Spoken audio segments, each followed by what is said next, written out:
Okay, I'm back.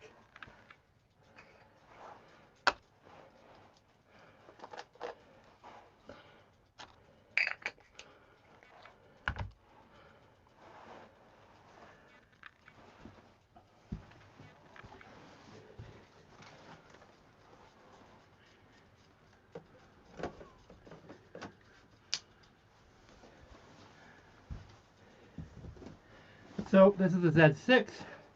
This is what I normally use for imaging.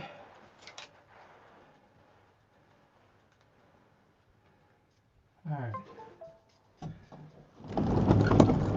Give me a couple minutes here. I'll have this all sorted out. But I need to...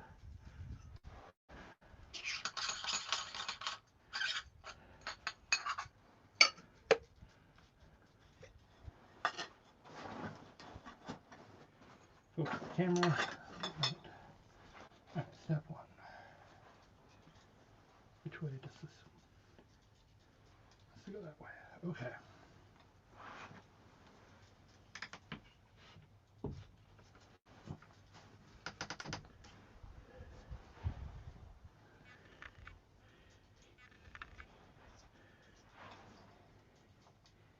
That's loose. Stable. Okay. This is loose. Which way is it? That's what I thought.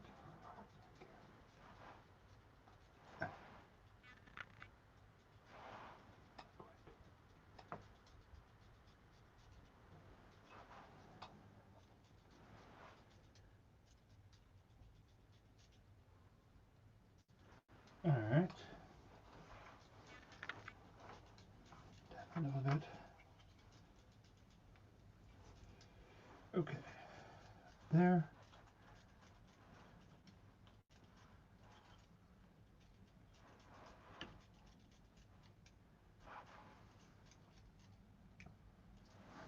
Alright, so I probably, with all this changing, I probably ended up, like, basically, completely, I've kicked it a couple times and other things. So I'm just going to redo the polar alignment stage here. So give me a second here, and we will pull that up.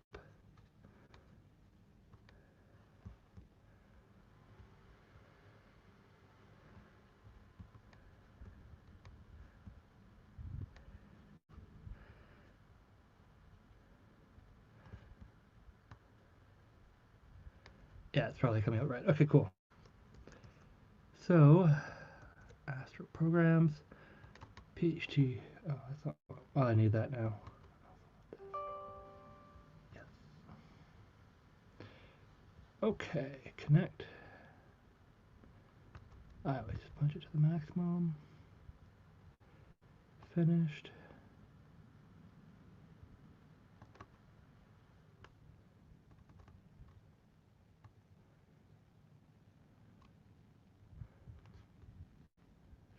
Success. No. Probably kicked it a couple times. So right now I'm just going through the Pole Master polar alignment program. Assuming this works really easy with the mouse with the... Yeah, I can't do it with the...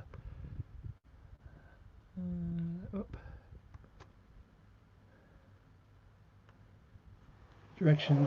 So...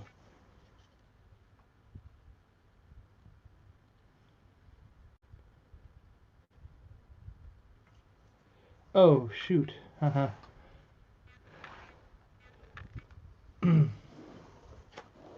Yeah, I didn't listen to instructions. That said, reset. Choose a star other than Polaris. This guy right here. That was probably a bat flying in front of the camera, just FYI. Alright. Alright, there we go. That's at least 30 degrees.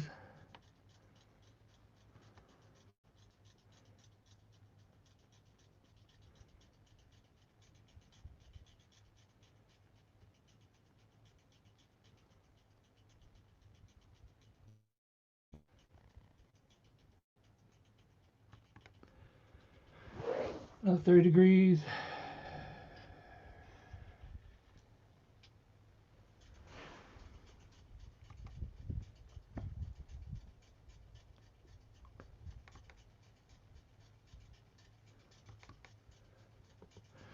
All right.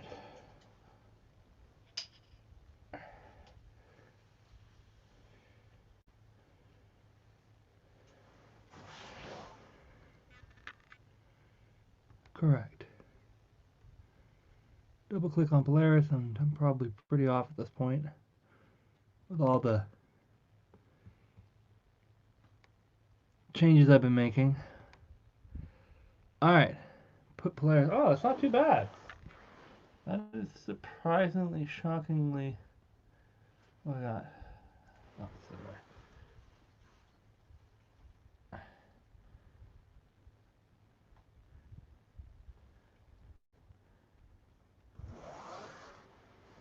so despite all that craziness, I actually only slightly bumped it.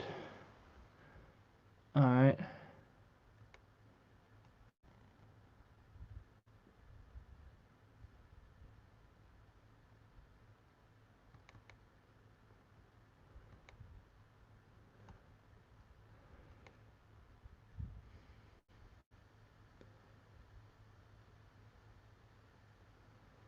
All right. What's it saying? It's pretty close.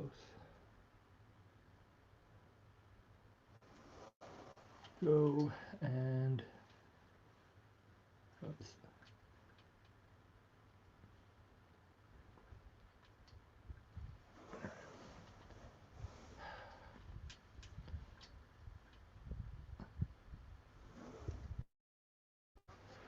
Okay. And that is how we polar line things. And I should probably clip the video at this point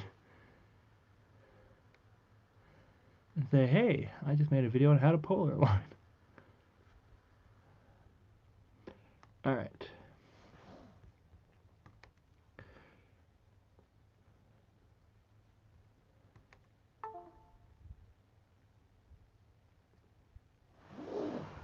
Happy if you know it. Okay.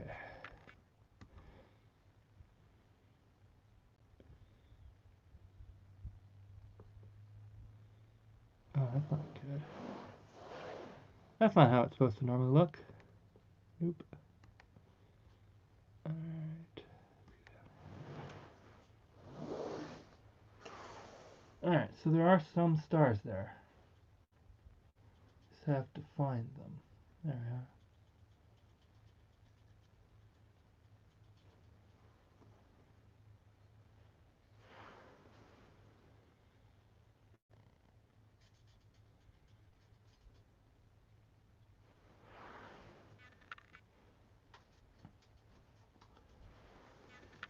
Alright, those are actually stars. Good.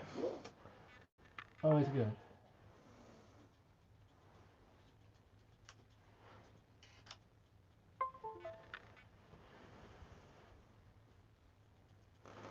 Alright, so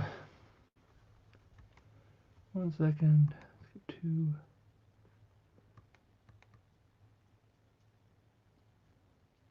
That's close enough to focus for what we need tonight. Okay.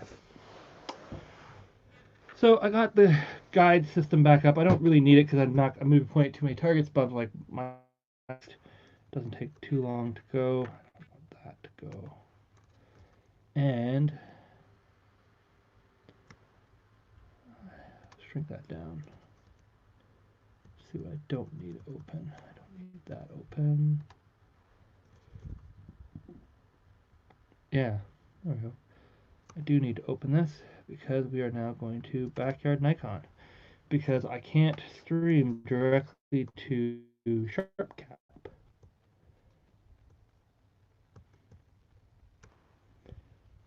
Despite SharpCap's best attempts, close the cameras and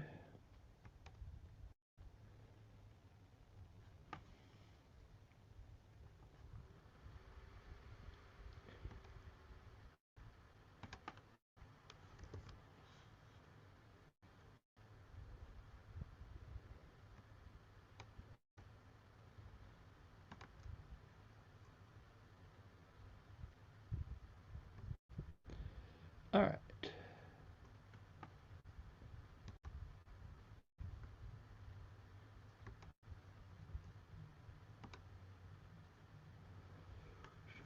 Now it's got some folder stuff, so we're just gonna go into that preview folder. I don't need all these previews.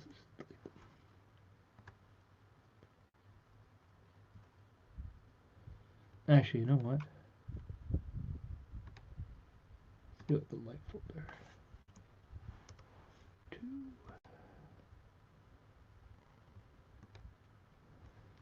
Okay. So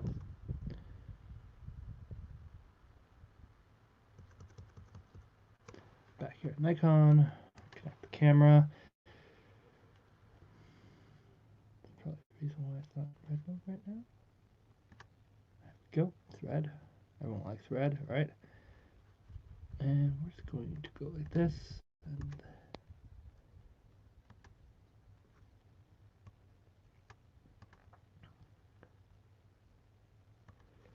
preview one image.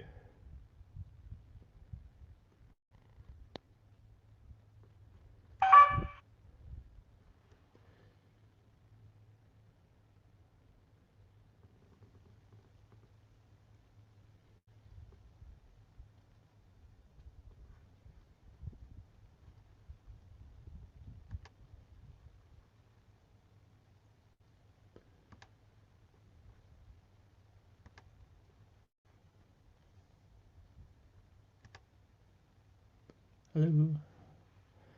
Where's my amazing preview image?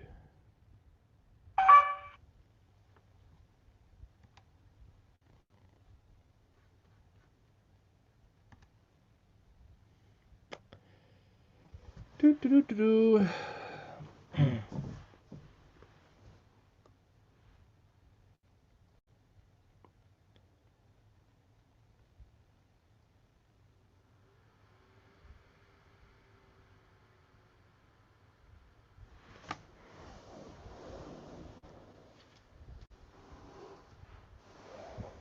Of course, it's not going to want to work today.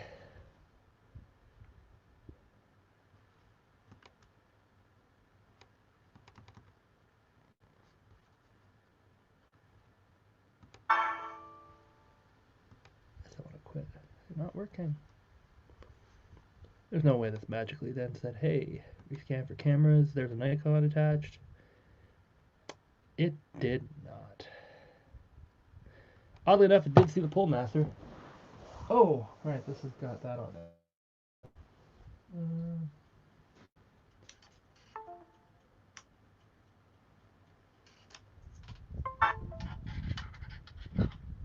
Lots of fun stuff.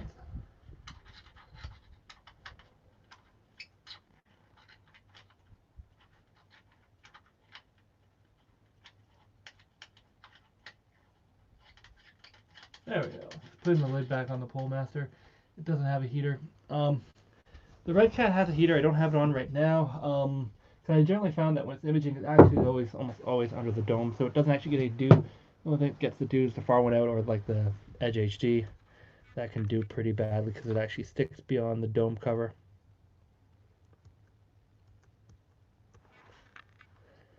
How are we doing here? Oh, awesome! We got some people.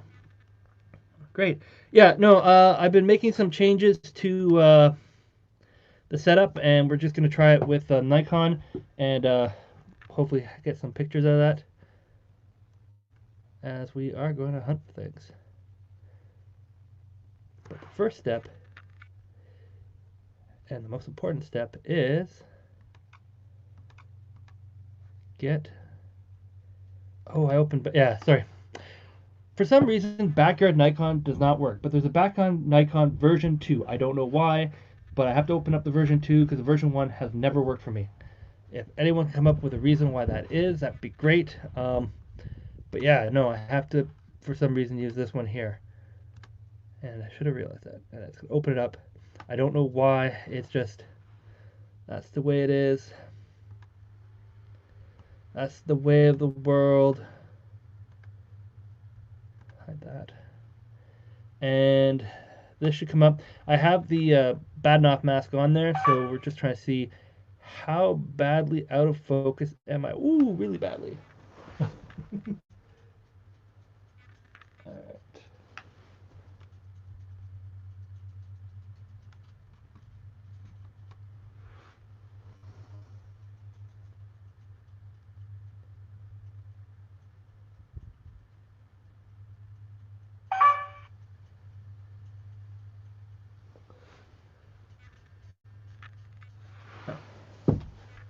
All right. Right.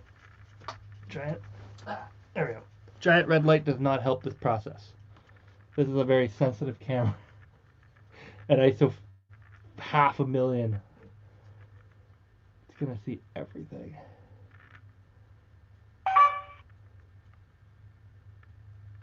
Alright, so all we're trying to do is get it, making little adjustments here, and I want to get it so that the center line crosses the star.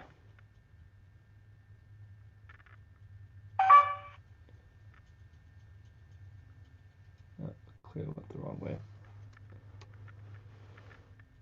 Basically, because it's a Nikon, it has a longer back focal length. It's literally sitting at about 3 millimeters.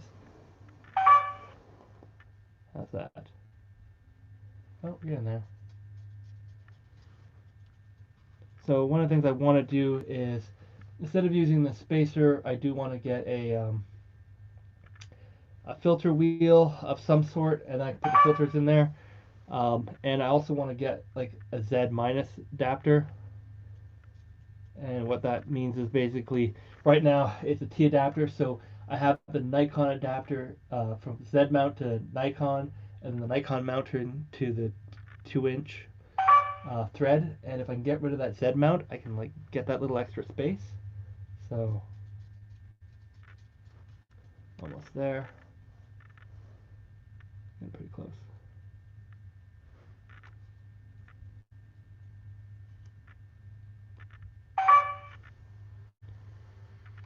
So, oh, probably went too far.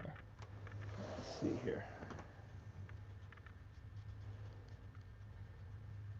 Because I have a bright star, I can also do it off the back of the camera. I know you guys can't see it, but let's just get it to where it needs to be.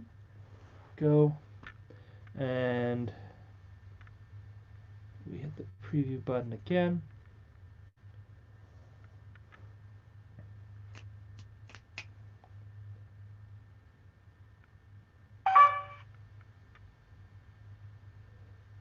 And there we go, we're centered. Now, a computer could probably do a better job than I can, even with the Batnoff mask, but I haven't figured out how to use this, what was it, Skydad. Is it called Skydad? Or is it like Astro Skydad or Deep Skydad? Deep Skydad. I have a little focus that's sitting on here. I bought it way back when, but I never got around to actually figuring out how to do that for automation, because at the end of the day, I don't have go-to on this mount, so it's not like I have to sit there and say, press a button and walk away, and it's going to go and do all this stuff. So like, once it's focused, it's focused. It doesn't really move around too much. So now that I got that, and yeah, so this is at ISO crazy. Turn this off for 1 second here. So it gives you an idea what we get without the Batnoff mask.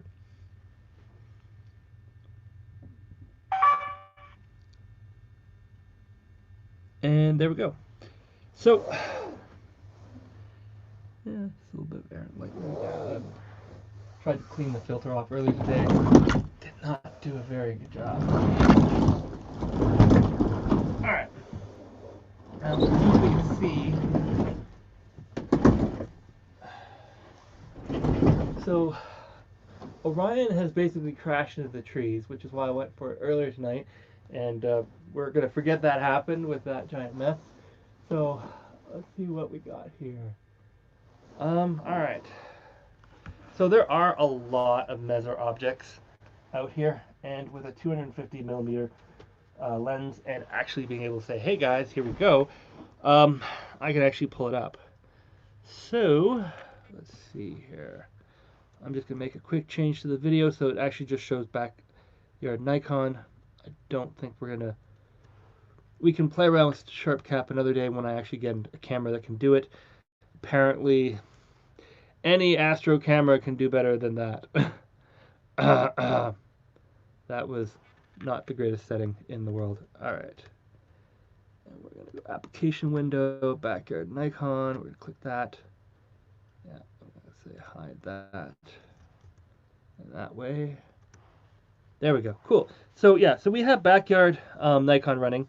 And instead of stacking, what I'm just going to do is image things at high magnification with like ISO crazy on here. And we should just get things. I've been imaging out here. It's dark skies. I don't have a filter. It really is that easy. I was hoping the live stacking would be kind of cool, but clearly I need a better astro camera for that. So if you do have a suggestion on an astro camera that you know works with sharp cap that you can sort of do live stacking, something's going to stack like within 5 minutes of just sitting there, let me know in the comments below, just because I will be looking for one. I've been kind of thinking of a couple things, but it's one of those things where it's like I end up using it mostly probably for guiding, unless I'm buying, I guess, a ZWO 120mm mini, the pricing goes up quite a bit from there. So I'm just gonna let my night vision sort of try to readapt from when I went inside, because yeah, it's totally ruined, and it is dark out here. Leo's, yeah, there's a tower up here. It's got blue light. Everyone up here has like these 40 feet towers, and then everyone sticks their various like transmitters and all this other stuff. So it's got blue light there. So Leo's out. Straight south is always out for me, but then trying to get the scope that points straight south doesn't work so great either. Trying to look here. What do we got? I think we have some things. Okay. Let me just pop on to Stellarium for a second, which is apparently pointing straight at the ground. That's always a good spot for you. And what happened to all my stuff? Oh, there we go. Oh, Stellarium's running at the speed of light. Used it before. We did have that ISS pass. Alright, so here we go. We need to get some Messier objects, because right now the count, for anyone who cares, is 4. I've been here all night, and it's 4.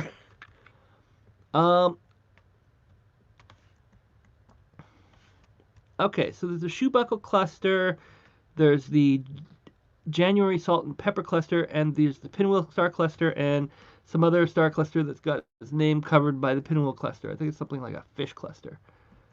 But those are, if it's there, it's got its armed somewhere out here, and that's over there. I believe it's right there. It should be pretty easy. All right.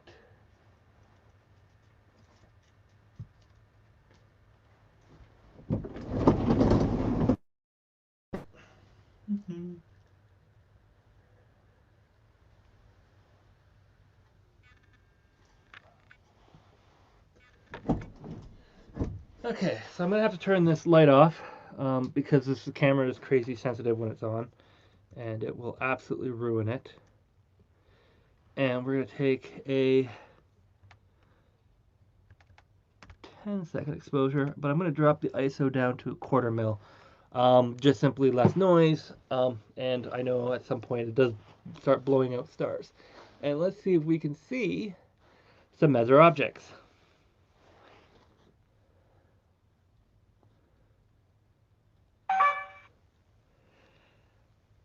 Ho-ho, there we go. All right. There's some Messier objects. We got 1, 2, 3, 4 Messier objects. So there's the Shoe Buckle Cluster, is I think this one here. This is the other one that's got some name on it. I don't know. Hang on. Zoop. Yeah. So Starfish Cluster, Pinwheel Cluster, and a bunch of other stuff. So this is the Starfish Cluster here. This apparently is the Pinwheel Cluster. This is a bunch of other stuff. So we're up to 5, 6, 7 within 2 seconds. So yes, that is the crazy that this camera has. So we're gonna move down the sky here, And we're going to find that January Sultan cluster, which is just, if I do this properly. Oh. And presto digitatus. Up.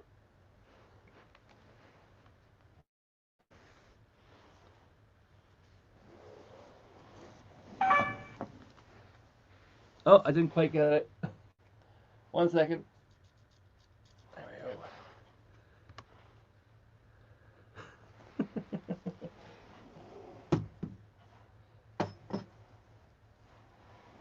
Alright, this is so much more fun when I actually get items that I'm trying to get. I just got this light on a stick. I'm just trying to put it out of the way here now so I can move around and not kick it 5 minutes later.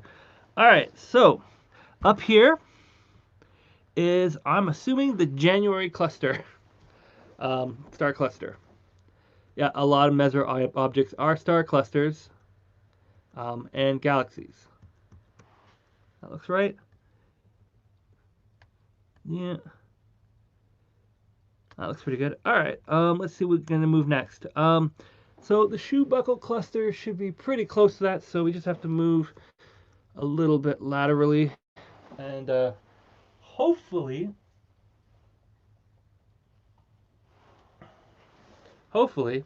this will go.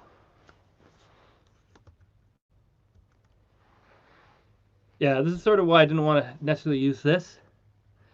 Yeah, I know, David. Well, I was gonna, as I said, live stacking, but then it's like, why live stack when you have this camera that's just like 4 seconds or so? So, did I get it? Yeah, there. I think that's it. Let me just double check with my reference here. I was looking at it the other day.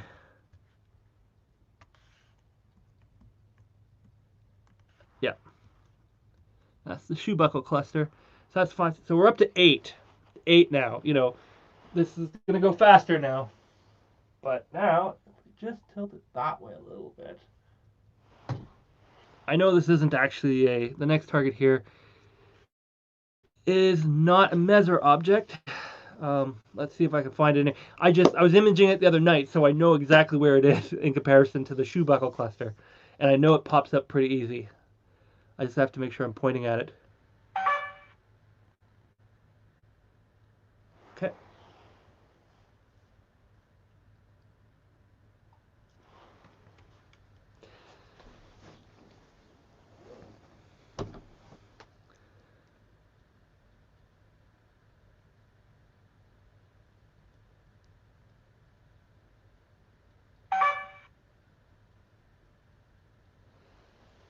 All right, so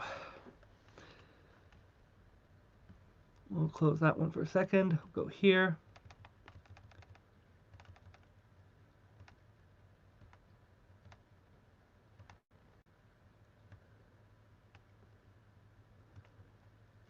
Get this one going. So it's at the bottom of the screen, bottom center. This is the Monkey Head Nebula.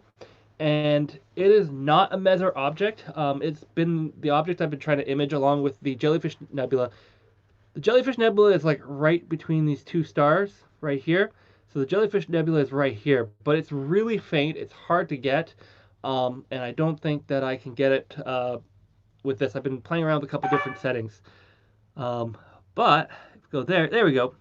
You can see right here, this is the Monkey Head Nebula, which is supposed to look like a monkey skull, from what I've told. So there you go. And again, we have the shoe buckle cluster over here. I know it's not a Messier object, but it's a bonus object. So where are we going to go next? Let me just check. Where's our next nearest Messier object? Oh, I don't know if I can see that one. No, I can still see it. All right. We're going to go for the Triangular Crab Nebula, which apparently, or sorry, the Crab Nebula, which is M1. Okay, we got to go for M1. We can't not have M1. It's like, whoops, missed that one. All right. Let's see if we can get it. Switch back to this. So we're going to try for the Crab Nebula. It's M1. It's not going to be huge on a 250 millimeter scope, but again, this should come out. It is a 24 megapixel sensor, and it's got a 4 arc second. All right, so there's stuff here. I'm just looking here, string a thing. I'm just popping over to Stellarium to sort of see what I'm looking at.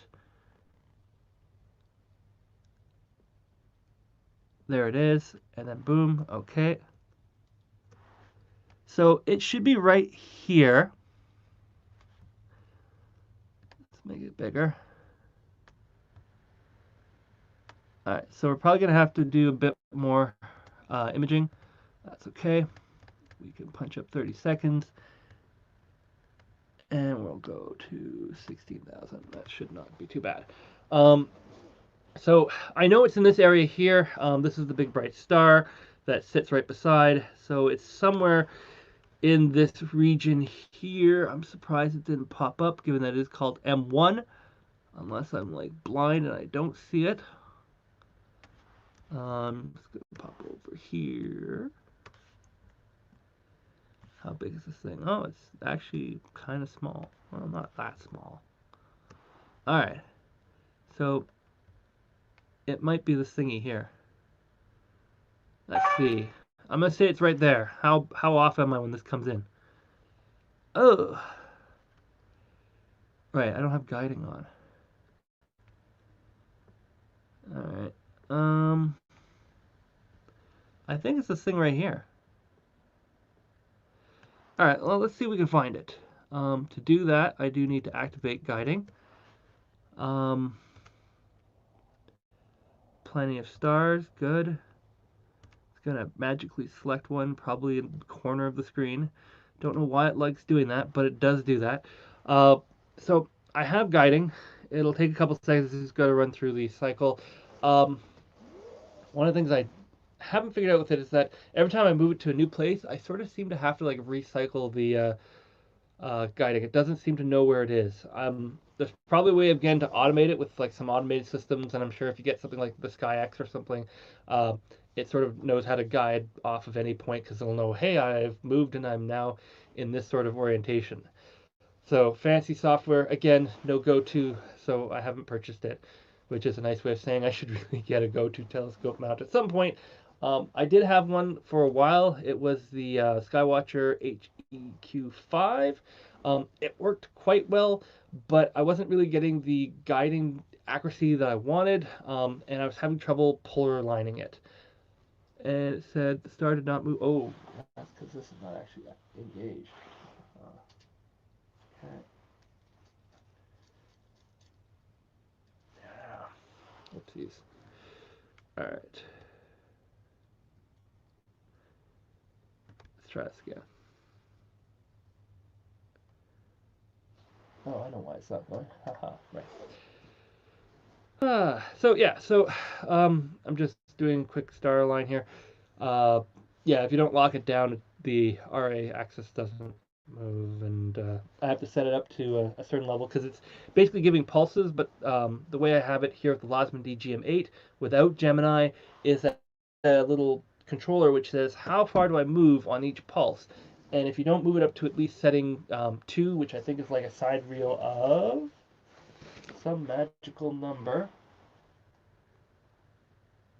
Yeah, 2x. So it's a 2x side reel because there's like a 0.2 and a 0.5.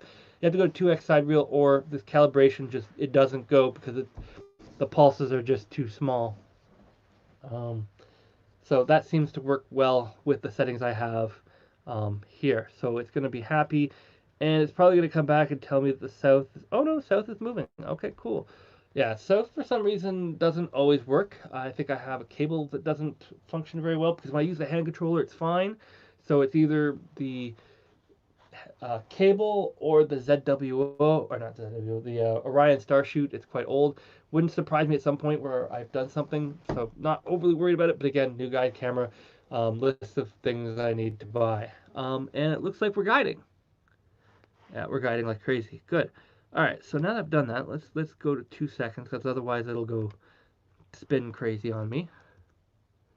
Yes, that is a real word. Spin crazy. All right, so we're back here, and we're gonna do this. Oh, the third one. I don't want to blow it out too badly here, but at the same time, I actually do want some nice detail. All right, 120 seconds. That's 2 minutes. We're gonna hit take an actual picture, right? Yeah, it's taking an actual picture. Okay, cool. So it's somewhere here. As I said, I suspect it's this little blob right here. Just high ISO, short period of time, does not work well on nebulas at all. It's just the name of the game. There we go. And yeah, we'll see how that goes.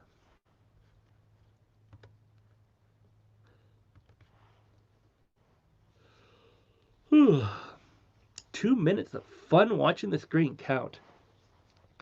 As I said, somebody asked me what this live stream would be great for. I'm like, people with insomniac, people who want to count up to 120, astronomers, people like NASA, and anyone who wants to watch me make a fool of myself. Because oh boy, did I do that earlier tonight. That did not work as well. But we're working now. We got it going. It's actually producing some nice images. We're just now waiting to see if we can capture a nice picture of M1, which is probably that blob that I've overexposed excessively. But we'll see. So who do we have on here? So there's David, there's Kevin, there's Ian. I know there was like Astro Huff or Hoff. Astro Hoff was on here earlier. And then we've had some other people pop in and out. Oh, there was also Simon. Simon was on earlier tonight. Apologies to Simon because he did not get the highest quality part of this live stream. I feel bad, but yeah, that's the name of the game when you're trying something and it's like, wait, this kind of worked because I did not realize that the way I was doing this was just going to garble that data so badly. All right, we got 10 seconds left to go here, so let's pop back over here and see where we're going. So it might be this little blob right here. We'll see what we end up getting.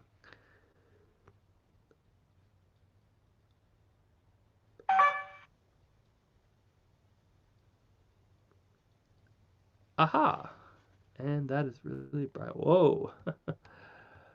uh, apparently that was too much. All right.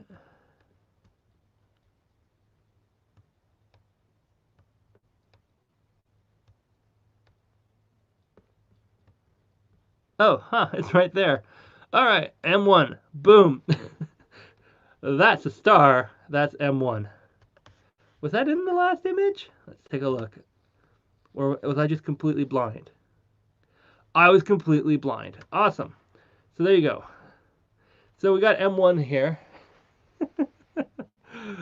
uh, and yeah, it's this little tiny blip right here when you zoom out. But when you zoom in, again, you get some stuff. So that's good. M1. All right, let's see what else we got over in this region. Maybe we'll find M2 before everything sort of plows into the ground. I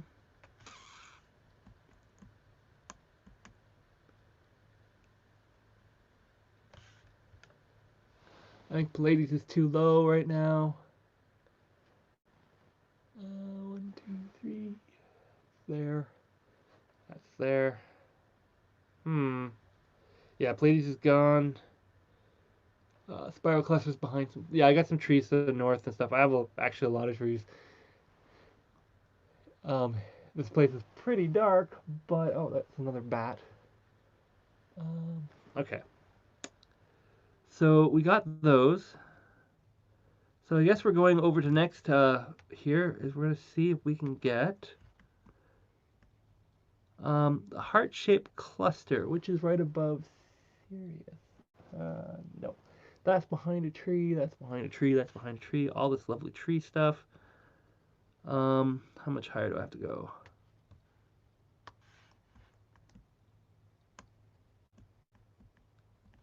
Oh, we could definitely get the Beehive Cluster. That's there. Yeah, I could probably do that. Let me just sort of see where it is in the sky. Right there. Okay. So the Beehive Cluster is M44. It's another open star cluster. So let's see if we can get that.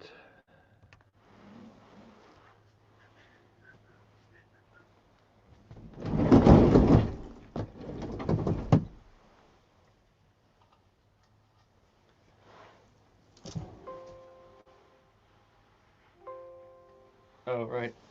That's the sound saying the guider stopped working because I moved the telescope. Alright, just stop that right now. Click. Alright. So where are we here? Oh, it's kind of high. Alright.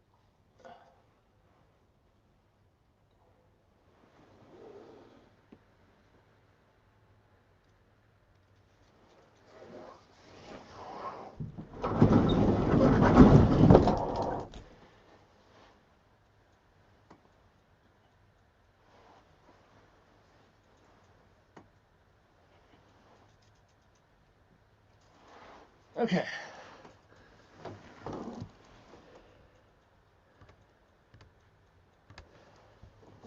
So yeah, we're trying for the Beehive Cluster M44. It's kind of high. So one thing, this dome thing doesn't do terribly great at zenith, but I've had the mount actually a little bit more south than normal to allow for that. And reset that. Do we see a Beehive Cluster? Maybe over there.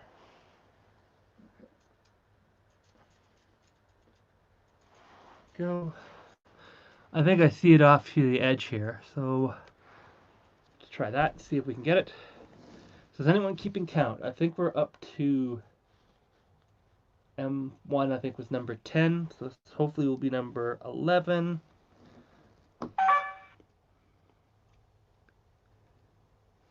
No.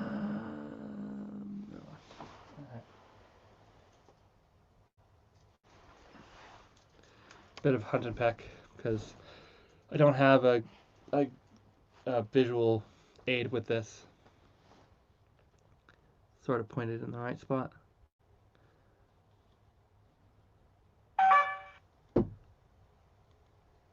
Ah, there we go. I know.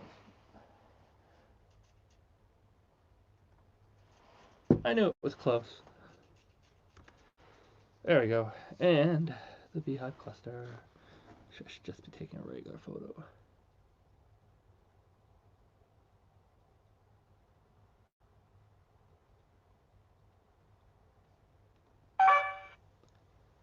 There we go. Grab a regular photo of that. But that's the Beehive Cluster. Nice open cluster. That puts us at 11. So we're 10% done. Yep. Shooting fish in the barrel with this thing. Okay, cool. Oops.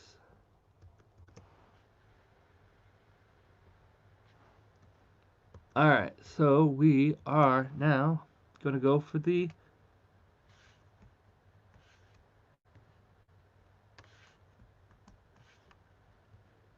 called the Golden Eye Cluster. For all you James Bond fans out there. I'm sure that's exactly why that was named. Alright, that's a bit of a lateral move. Here.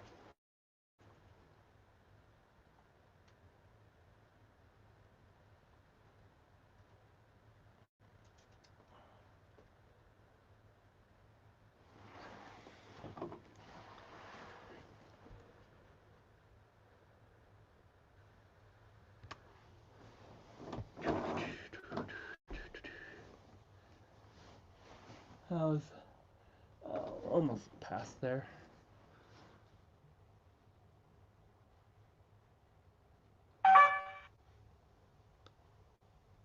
Boom! Am I good or what? I'm also using an incredibly large optical lens. But there you go. That's the Golden Eye Cluster. I don't know why it's called the Golden Eye Cluster, but that is called the Golden Eye Cluster. or I have totally found some other random object. Which the last time I did this, which was 9 years ago, I did more of an NGC marathon because I didn't know the sky very well. And finding things was a bit of a problem. I think I ended up imaging like M101 3 times that evening. I was trying to find things. All right. Let's see. What's the next nearest thing that we got up here? Um, so we're heading towards the Leo. Leo's got a bunch of stuff, right? Because I know this is a triplet. Anything else in Leo? Just looking through here.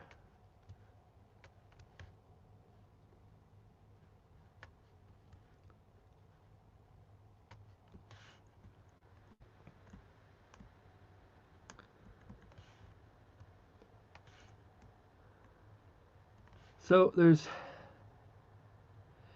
M105, 96, 95, and then there's the Leo triplet, which I think everyone knows. So we'll go for the M105 group first. And that should be pretty simple. Leo's a pretty big constellation. Stop kicking the tripod, Graham.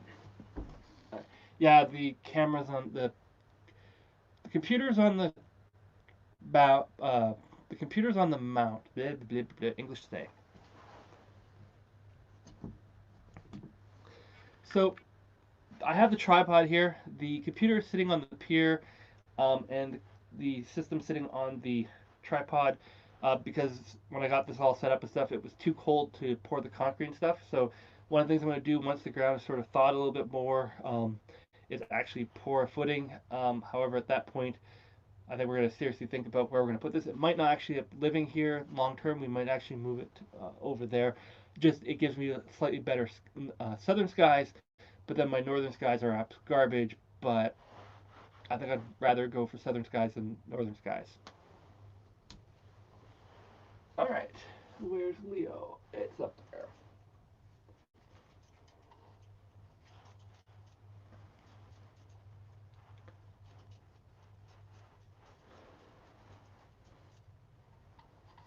Okay.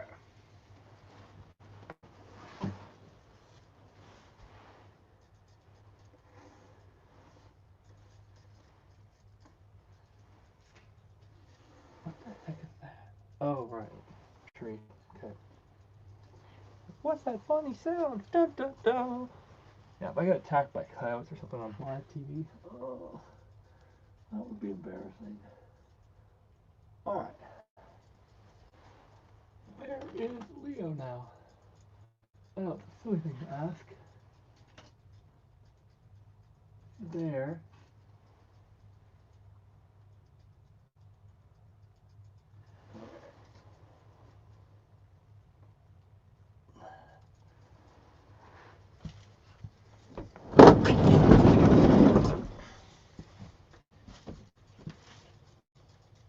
It's right there. Okay. So I'm looking at it.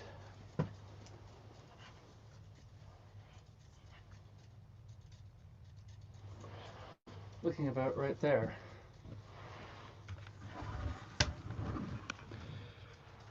Okay. Let's see if I got it or not.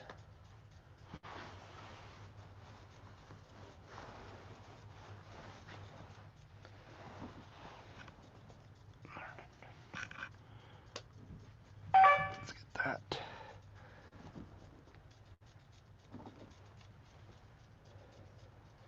We're gonna make our way across the southern sky here.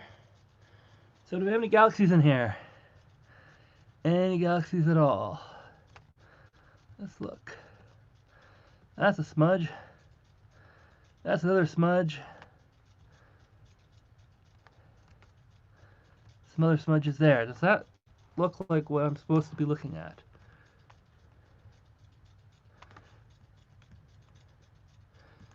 Okay.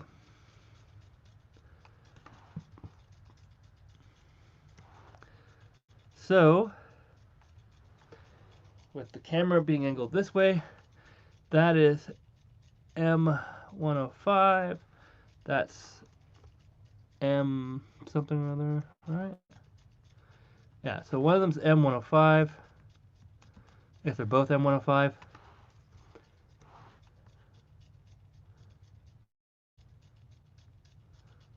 Oh. Did I do this backwards? Yeah, so this one's M105, this one is M95, and this is an M9 or M96 and M95. So I want those as a decent picture. So looking at where they are camera-wise, I just go tilt slightly that way. I gotta lock the telescope down, tilt slightly that way.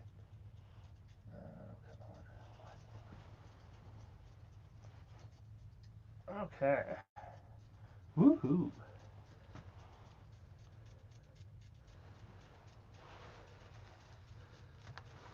Let's get a another quick picture here.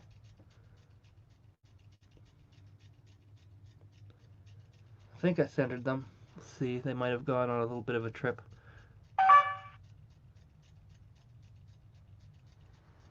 They did. Awesome, they're centered. Okay.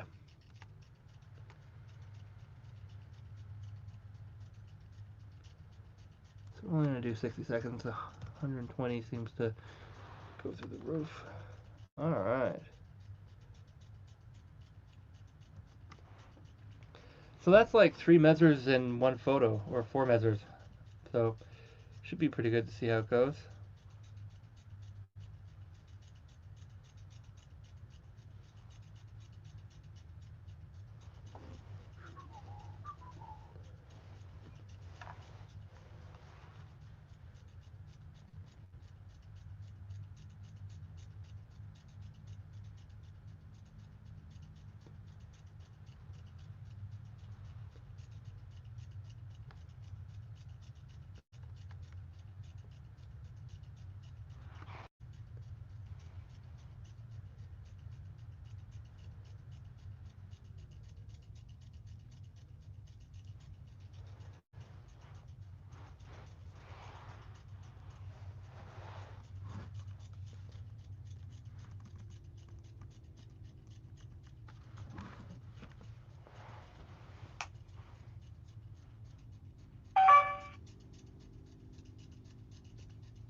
I'm going to totally blow it out.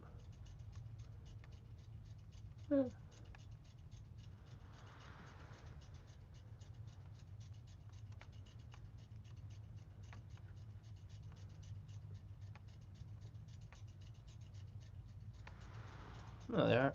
Cool. Alright.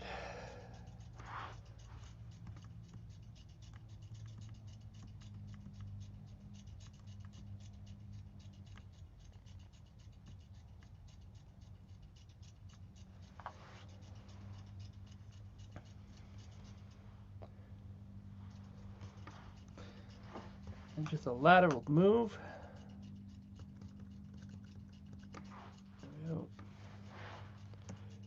Screen down for imaging, because otherwise it's like blows out everything. And away we go.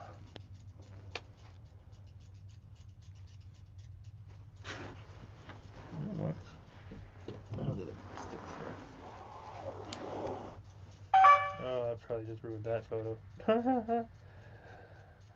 Alright. There we go. Alright. Yeah, so there's a transmission line in the. Not surprised at all.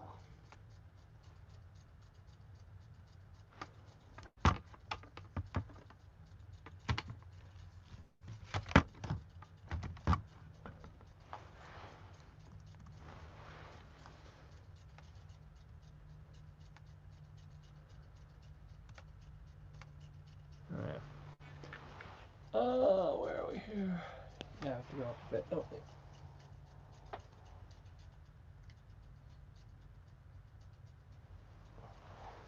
Alright. Let's give that a try. So I've been going for about just over 3 hours after some bit of craziness here and all that good stuff. But we actually are finally getting some images. So hopefully, and now it's going to be red because it's red light here. It's going to be difficult to see.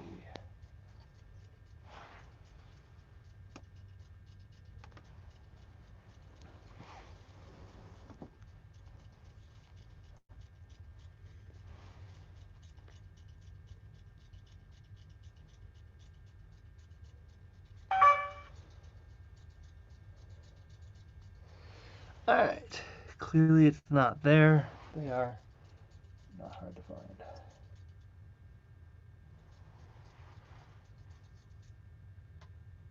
Okay.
Oh.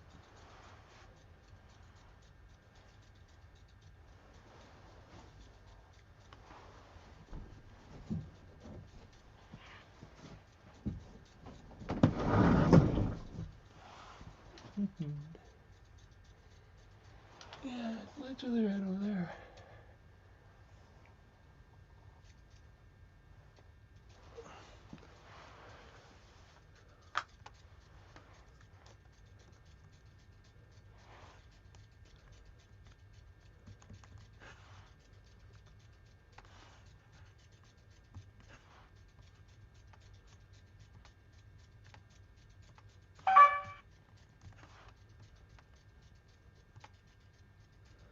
So Leo triplet is M65 and 66, but the third one isn't actually there as a measure object. I think it's just too close to the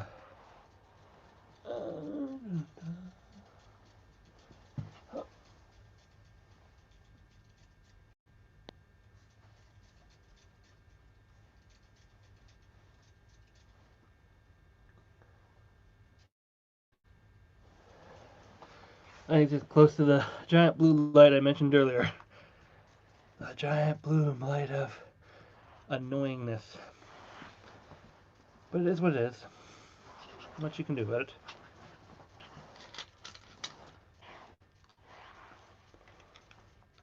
The answer is you could tape it. That would require tape. Yeah, I just end up looking right at it.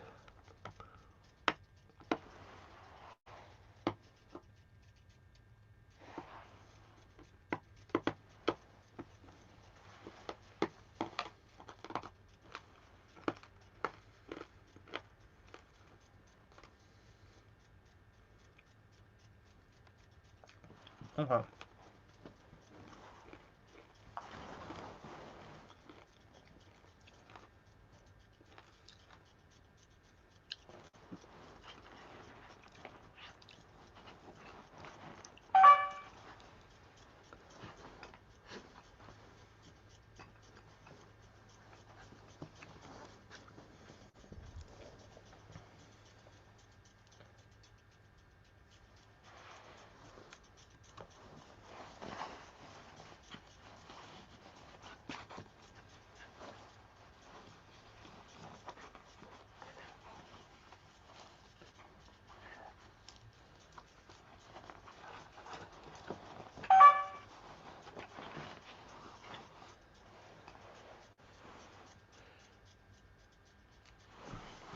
Okay.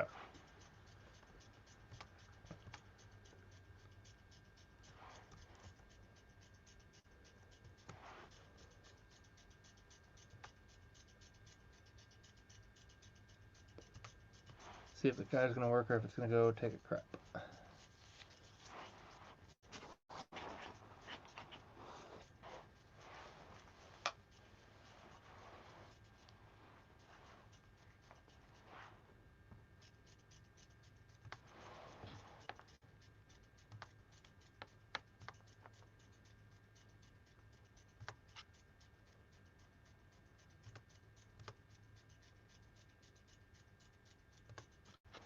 So you just have to have the guide run through 3 alignment thing because apparently it needs to do that. Because I probably did I flipped it around so it's got the deck mixed up. Which yes is a little bit silly, but whatever. It is what it is. What's this saying? A bunch of stuff. Yeah. Oh boy, is it upset. Why is it upset? You picked that star. You're like, I really want that star.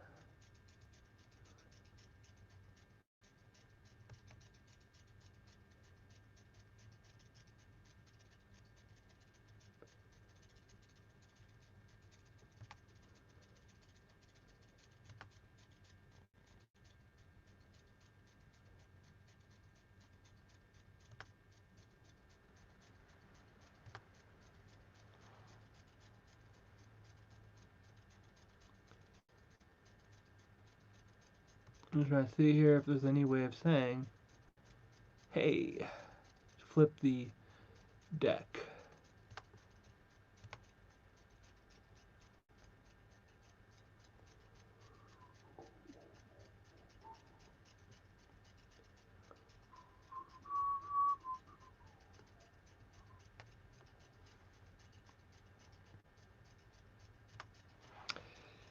Yeah, that's not gonna work because it's looking the uh, radio tower spires, so it's just not going to go. Alright. Well, that's okay. We have more stuff to see.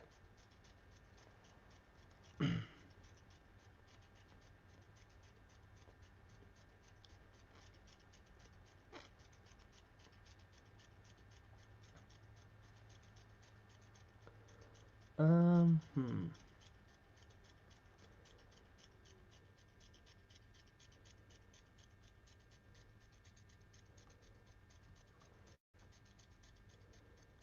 Take 2 seconds here to check something.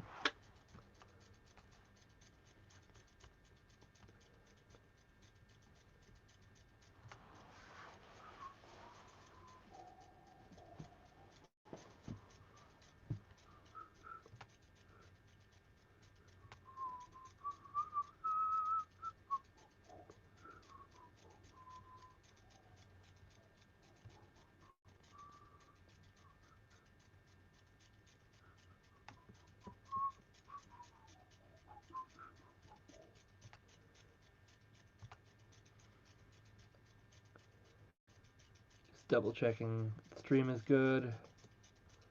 No one sending me emails saying, oh no, this guy is falling.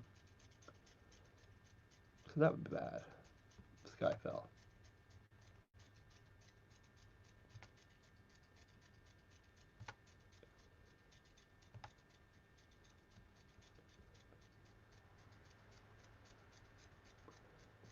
Alright.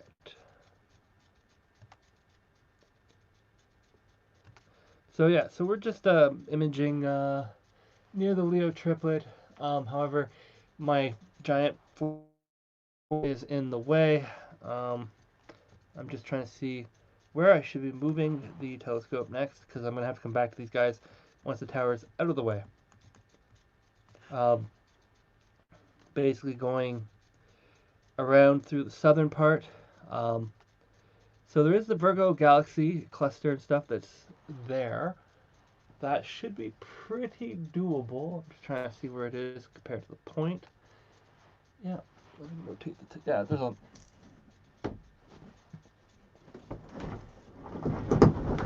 anyone keeping count? I think that's now 2 full rotations of this dome tonight. Alright. Let's see if we can get the Virgo Galaxy clusters. Alright, right there. Oops.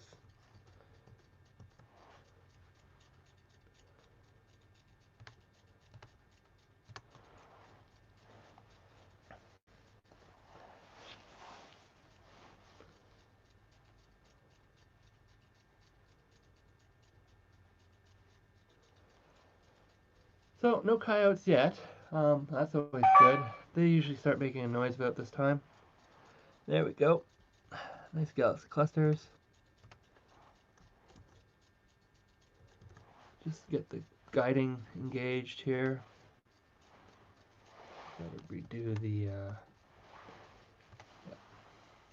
So I'm just gonna let the guide run through its guide system.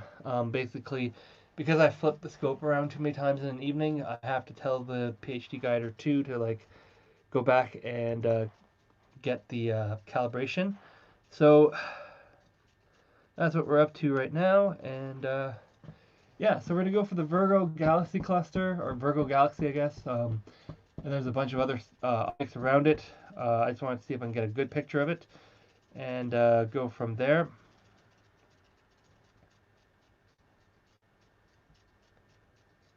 And all we're doing now is just waiting for the camera to finish going through the guide sequence for calibration, because I flipped it to go to the east side, oh, the west side of the meridian.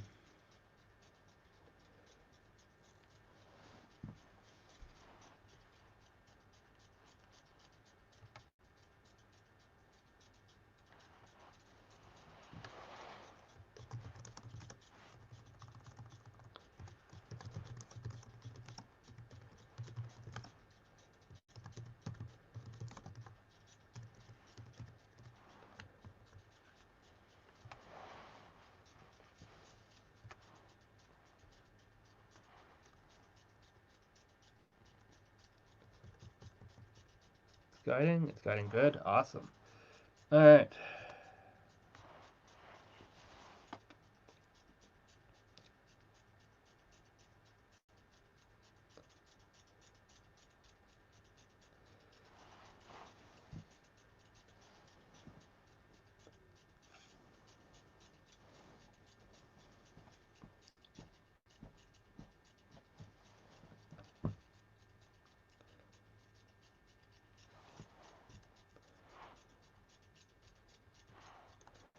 So while it's going, what do we actually have that we're imaging? So there is the Marcini's chain, which is M84, 86, some random star, some other star.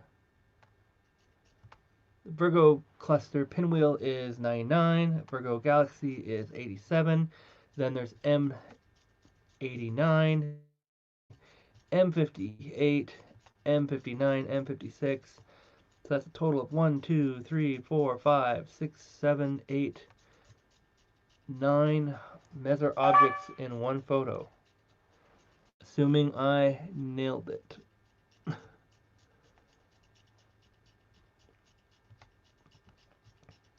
And I did not. No, the stars are moving. Why are the stars moving? Oh, they had a giant. Oh, that's not great. Right in the middle of my photo. Alright.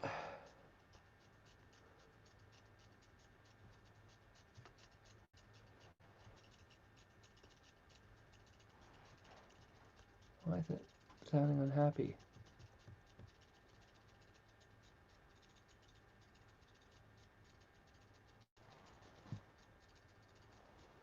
Nothing happened. It's sitting here. I didn't bump it. Did I? Maybe I bumped it. Don't bump it. Oops.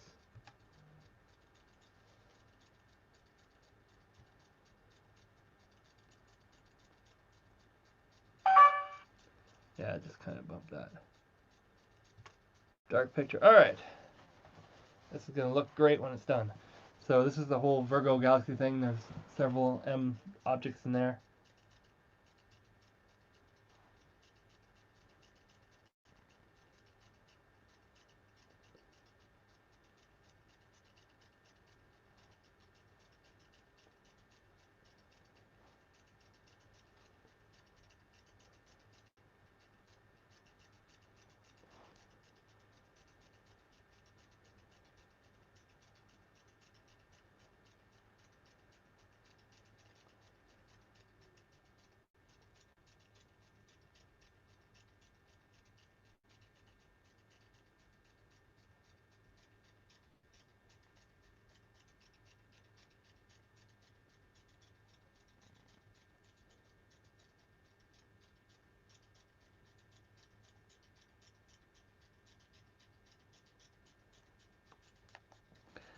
People want to know things. People want to know things.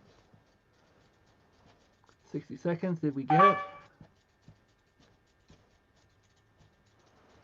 That looks better. Is it?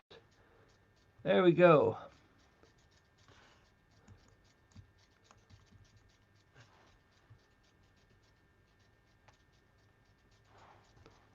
So 2 seconds here. Let's see if I can point these out.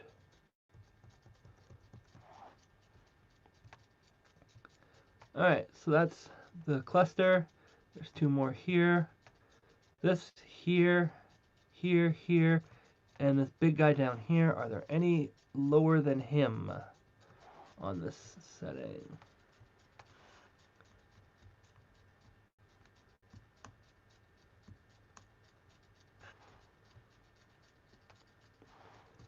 That is M90. So, in true fashion, we need to go a little bit.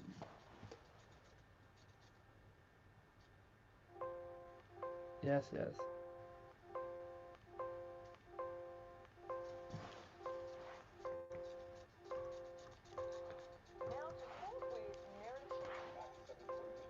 I'm not sure why it's doing that. Okay.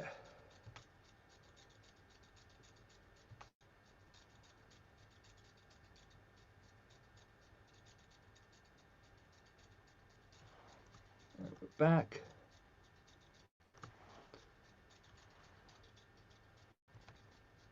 Single exposure here. So now we're up to about, so that's 1, 2, 3, 4, 5, 6. I think the other 3 at the bottom. 6 plus, I think we're up to 25 now. 25 maybe? I don't know. Alright.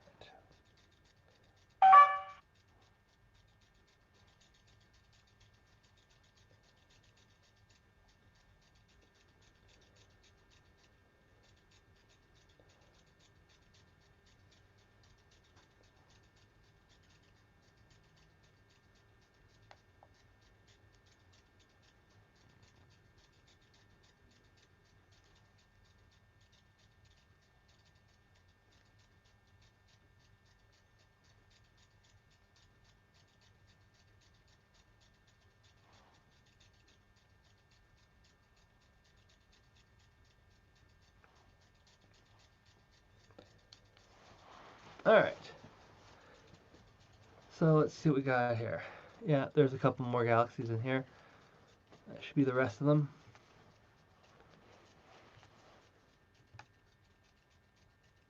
Capture that as an official photo, which I will then check later and see how many I actually got.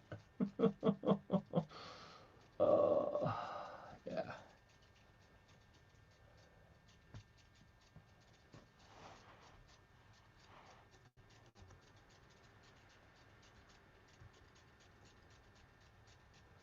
Whew.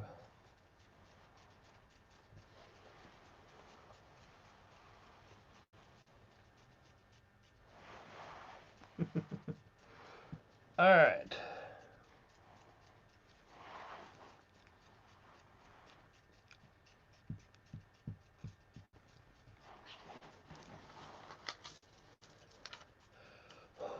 Well, I'm starting to see some smoke. Smoke stuff. I wonder what temperature it is. Let's find out.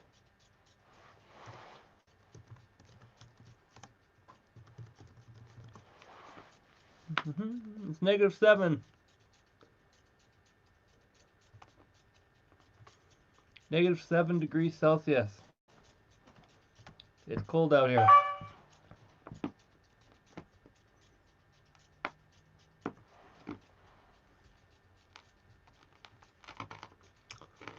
And there we go. A couple more galaxies in there.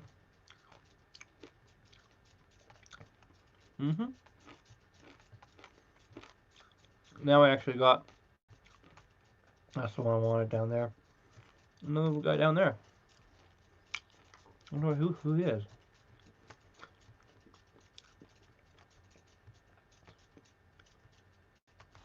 That little guy.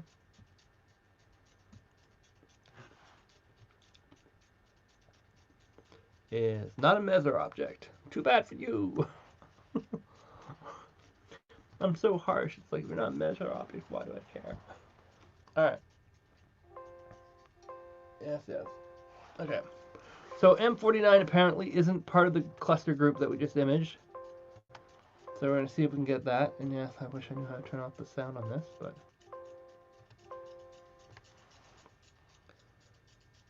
that's okay.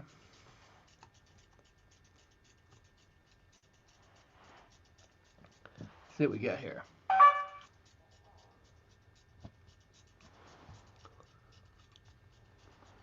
It's another galaxy, so it's kind of small. It might be this guy here. Could be right there. No, it could be this thing here. No, this is the Virgo cluster. Somewhere over here. Hang on. Bright star, triple lined. Okay.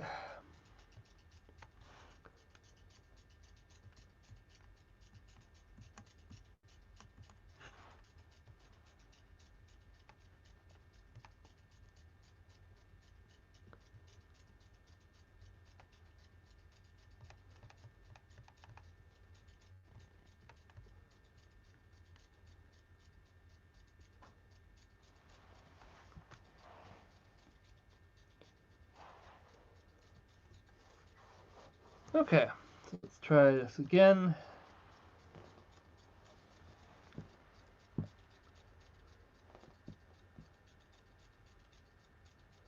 And yeah, so basically I'm just trying to find some of these smaller galaxies. I know there's a bunch in there, but they're a little hard to find because I'm not really imaging very long. And they are tiny.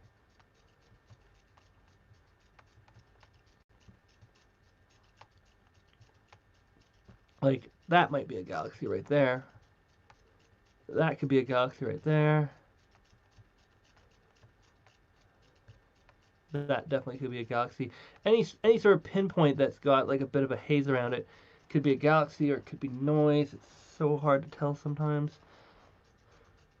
So let's do this again and see what we can get. Try preview. Saving the captures for confirmed Messier objects so I don't have like 50 million photos to go through. And be like, is this a Messier object? Is this a Messier object?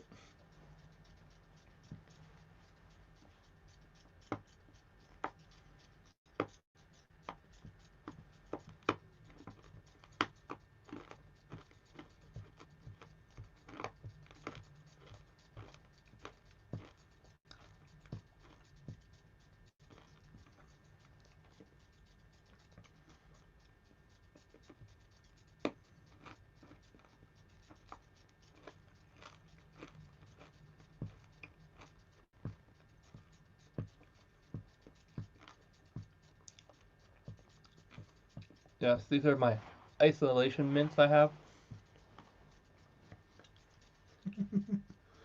Picked up a giant batch of like Scotch mints and green Scotch mints, and it's like, well, this should last until until this craziness is all over. And I'm like, probably not.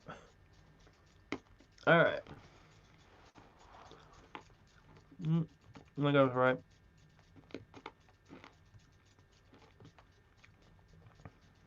Those are not big galaxies. Well, that looks cool. Which one is that? Could it be this guy here? Could be. It's the part where I've moved this around a couple times. I'm like, where is it? Let's see here. Could be M49? No. According to Stellarium, it's not M49.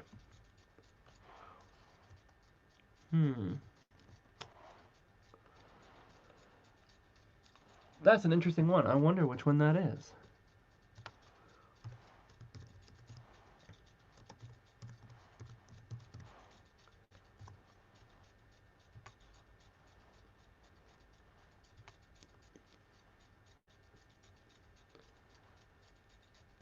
That's our object list. Let's see what we got here. Yeah, why bother looking up stuff when you can just Google it?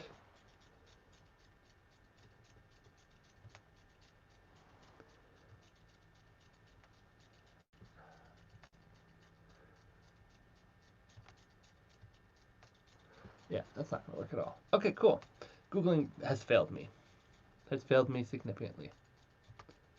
Alright. Excuse me. Alright, well, not sure what galaxies I'm looking at this point, but those are galaxies. Guess we'll find out later when I actually decide to run this all through astrometry and be like, what was I actually looking at? Oh, do I even have the guiding on? It is not guiding.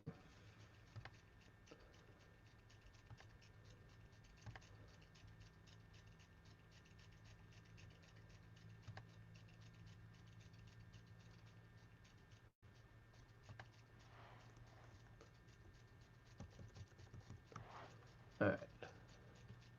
We're going to abort that. And we're actually going to take it properly with guiding this time. Because without guiding, it ends up just being, oh, it gets ugly quick. It gets ugly really quickly without guiding. Especially when you get down to like -7. I've gone all the way down to -36, but yeah.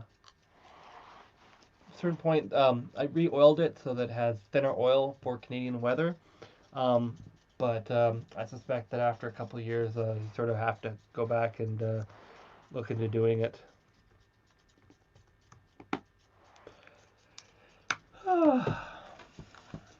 This is the fun part of astro imaging. Just like relax. I'm just let the camera do the work now.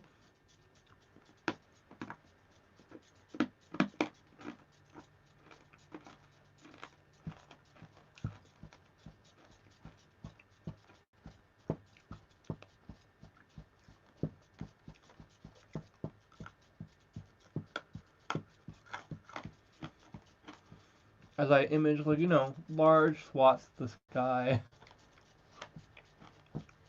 It's a little crazy. Alright. Oh, what a shocker.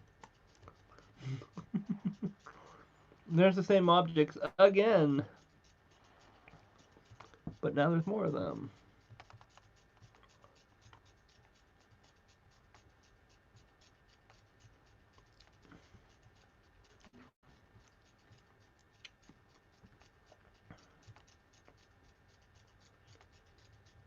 Where is it? Somewhere in this picture. Did I misplay? It came up when I took the picture. Where is it? There it is. Okay. Was it near the top? Yeah, it's near the top. Okay, cool. So we got those two weird galaxies that I have never seen before. Cool. All right.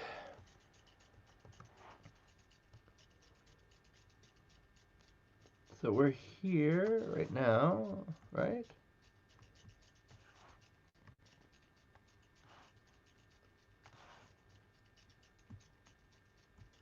Black-Eye Galaxy and M53 are possible if I can figure out where that bright star is. So that goes there. Second here.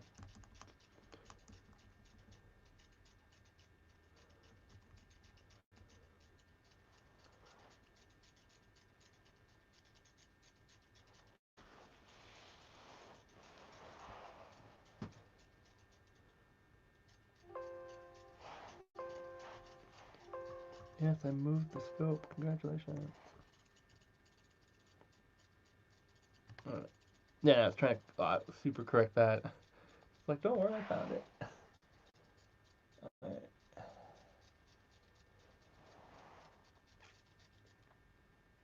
Okay.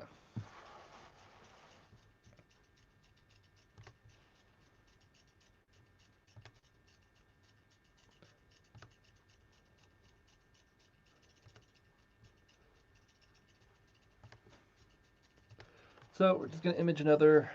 Whoops. Image. So we're trying to go towards M3 at this point.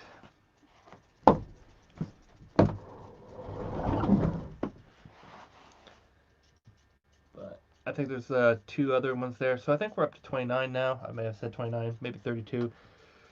Bunch. We've got a bunch now. We're just sort of making our way across the southern sky. I don't want to go too high up. I think the north is going to be a bit of a mess. The issue with the north is just simply I have a lot of trees and stuff, and the galaxy is basically, as the night has gone on, into the trees more often, and it won't be coming up until about 3 o'clock in the morning. And I'm going to be honest, I will not sit here for 3 hours waiting for the galaxy to come up. I might do some imaging, but I'm definitely not going to live stream for 3 hours and say, hey, watch me take 14 pictures of 5 minutes each. I think that people would get really bored pretty quick with that. Exciting for me, not so exciting for anyone watching. It's like, and he's just basically playing with his phone at this point. What did I get? Other than a bunch of streaky streak stuff. A bunch of streaky streak. It's like, look at all these. Specifically, did I get any particularly large streaky streaks? That might be galaxies. Yeah, maybe. Alright. Is the guider happy? The guider's happy. Alright. We'll do another preview for 60 seconds and see where we're at.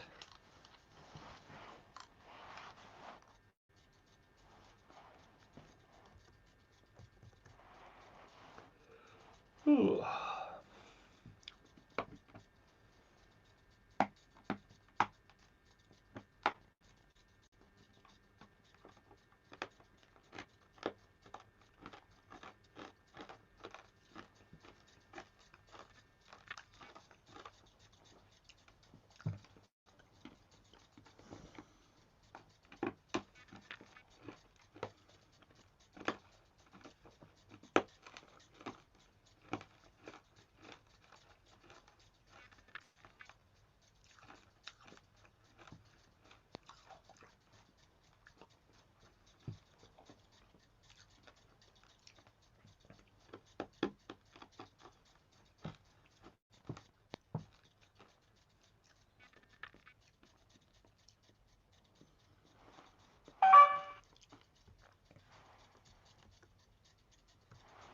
Okay. There's some additional galaxies. Oh my goodness, there's like a bazillion galaxies out here.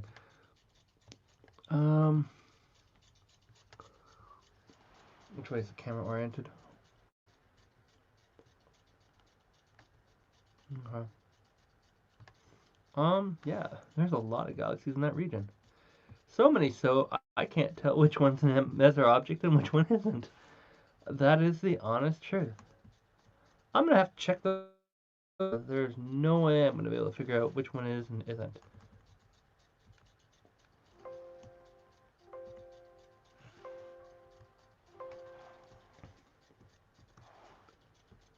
It's like you do it to yourself, dude.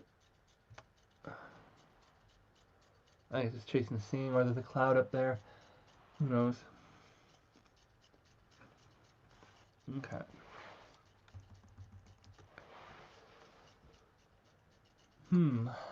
Alright. Oh, we shall continue. If this dome's gonna rotate, it's probably not rotate.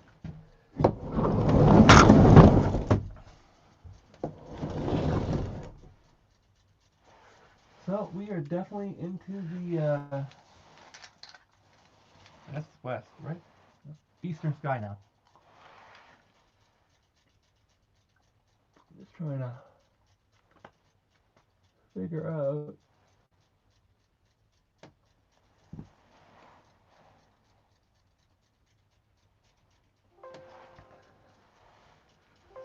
Yeah, you can stop guiding. Okay.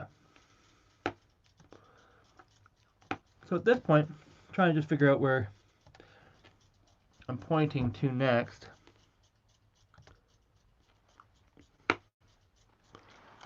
Arcturus.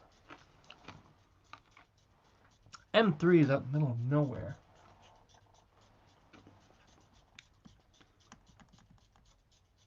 I'm not complaining it's out in the middle of nowhere. It's just out in the middle of nowhere. Okay. That's there. That's there. I am definitely needing to go lower.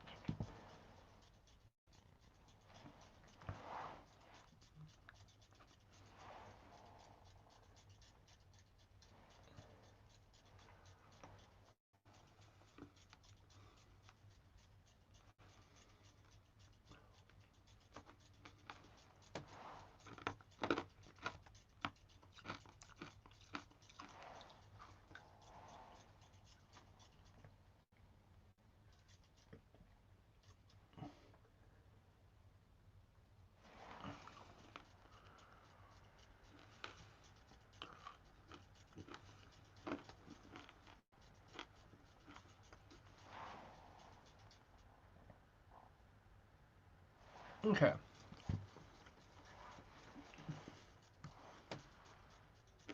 I'm relatively confident I'm pointing in the more or less right spot. Probably less.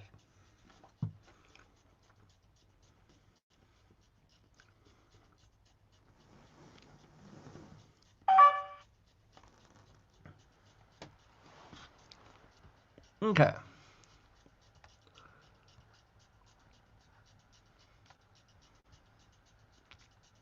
There's a giant star. Okay, how's this set up? So set up there. Uh,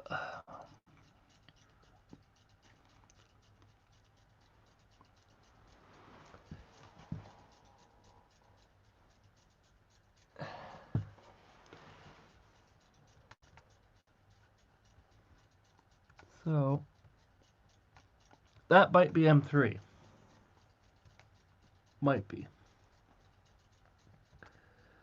Let's run it for 60 seconds and see if it actually ends up coming out as M3 or if it's just a really bright star, which currently I don't think I was pointing at one.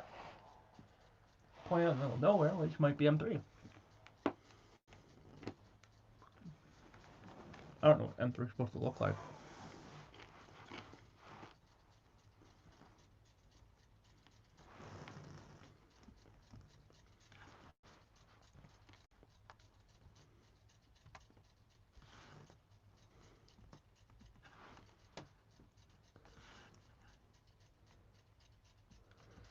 M3 is a globular cluster, so probably not that.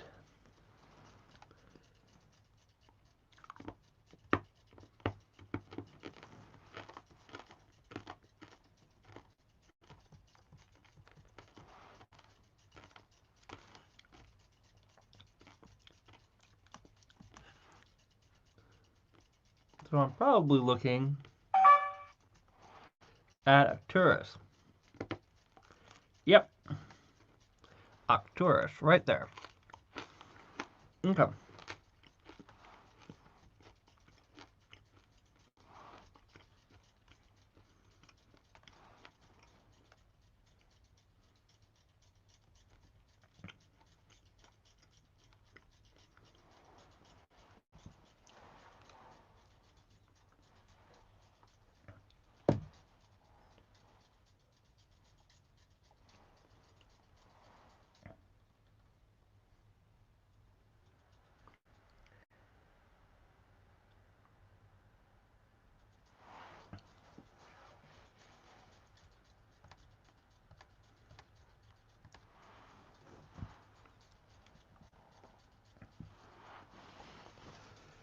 I'm also seeing some cloud formation, little strips of clouds out there. Not always good. Yes, this candy's not going to make it through the night. So, let's see, we got it. Yeah, we're back there. That's not going to help me. Okay.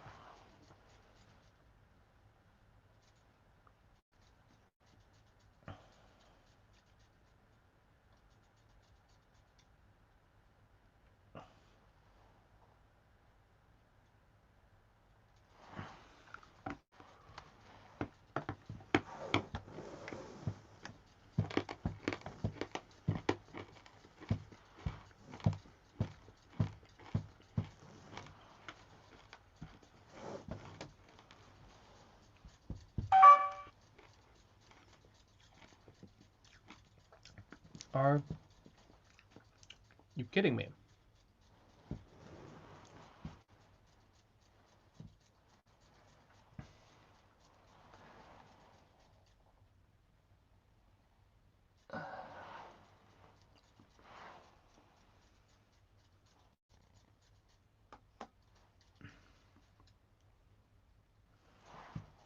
Did not want to take a post.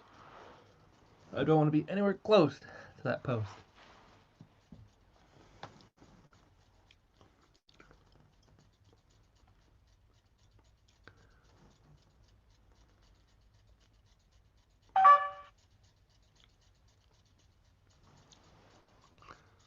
Hmm.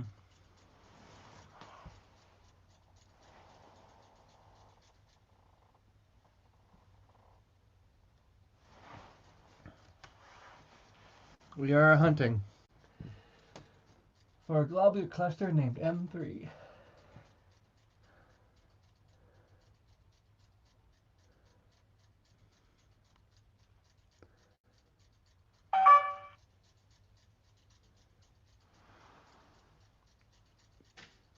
Nope. Nope, nope, nope. Nope, nope, nope, nope, nope, nope, nope, nope, nope, nope, nope. Nope, nope, nope, nope, nope, nope, nope, nope, nope. Alright.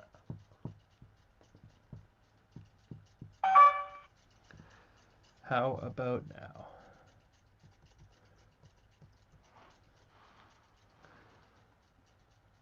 Yeah.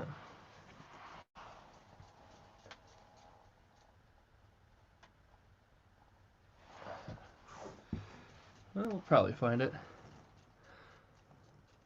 It's one of those things where it's like, Mesmer objects are supposed to be generally easy to find because he found them.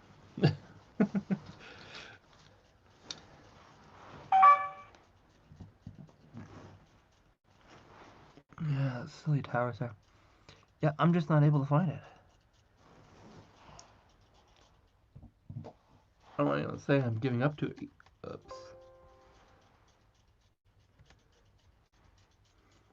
I don't want anyone to say that I'm giving up too easily, but there's a certain point where I'm just not seeing it.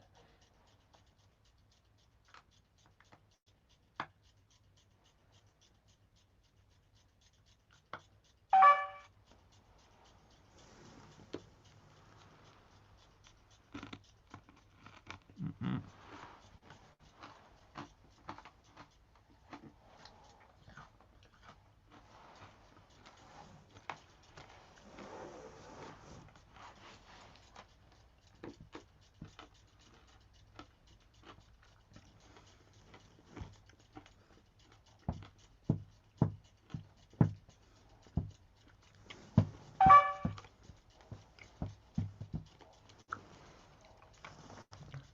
Yeah,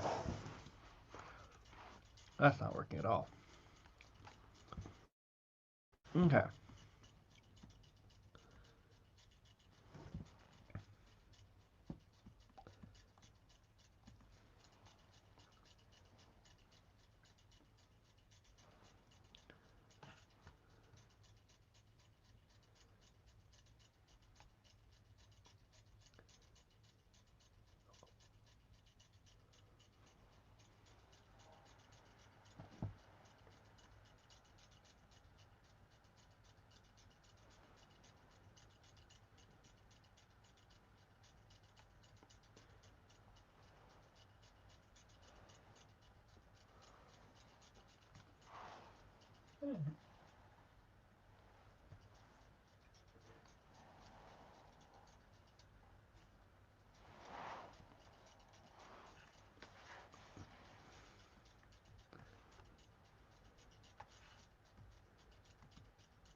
Yes, no, don't touch your face. Don't touch your face.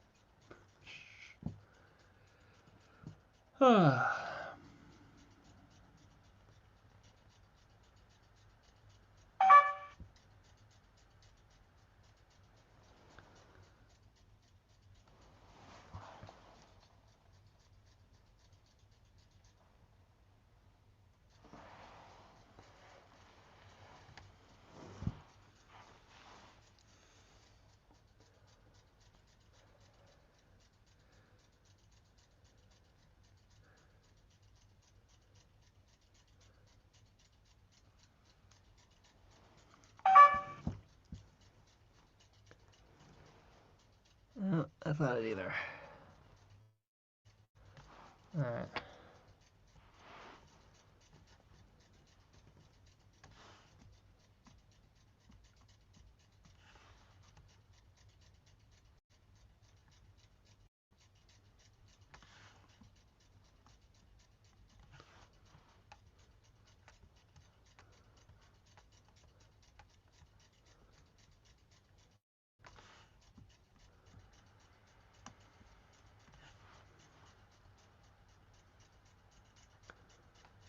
Okay.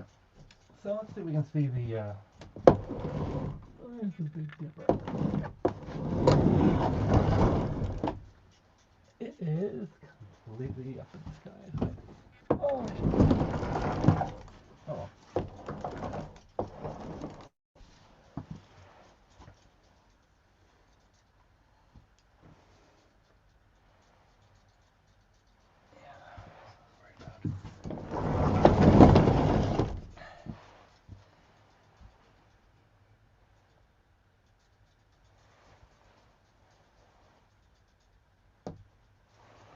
See how much of the dome I actually pick off. I might still be able to get it.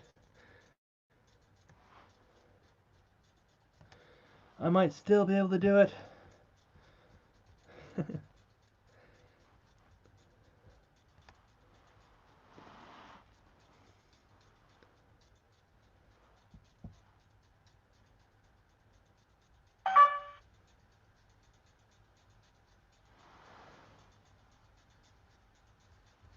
That's probably a solid yes right there. Yep. Boom. Haha. Easy peasy. Probably have to. What's going on with this guide camera?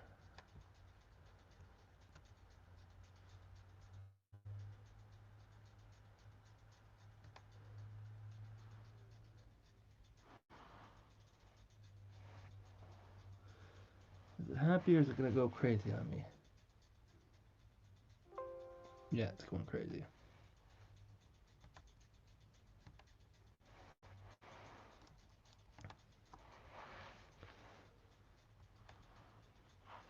So yeah, I have to recalibrate the guider because I crossed the RA axis now. Sort of quadrantal. Normally I don't have to do this many times in a night, but if I want a pretty picture, or at least a half decent picture, I do need to go. So that, if we zoom in, right there should be, I think, M101. Otherwise known as the famous Pinwheel Galaxy. I remember you very well from the first time I attempted this craziness. And I imaged it, I think, 3 times in an evening. Because I was like, oh, there's a smudge. It's like, wait, this looks very similar to another smudge I took earlier today. And then by the third time, it's like you're swearing, but whatever. That's what happens. Anyhow, I think Hercules might pop up at some point here. I'll get the great Hercules Cluster. But I think I'm pretty much done what I can actually image. Um, at least for a couple hours while things sort of turn around and get into optimal position. But I'll have to learn from my mistakes tonight about one, camera setup. This works a lot better. Should have known that one earlier. And two, it just simply is picking stars so I remember I need to do things at certain times. Although if I start at 8 and I actually get it correctly, I should, instead of basically wasting 2 hours going, I can't seem to find anything. So, yeah, it sounds like it's guiding.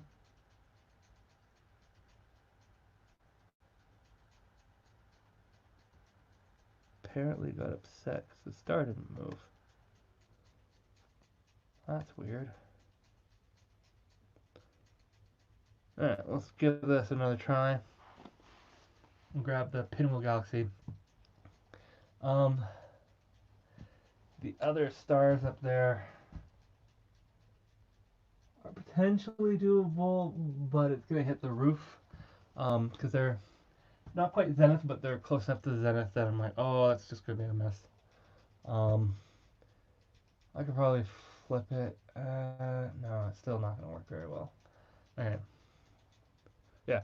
So, yeah, this time of night, this is sort of where I kind of guess I was going to start to run into trouble shortly after midnight. Because all the stars start to or all the M151s are in bad locations.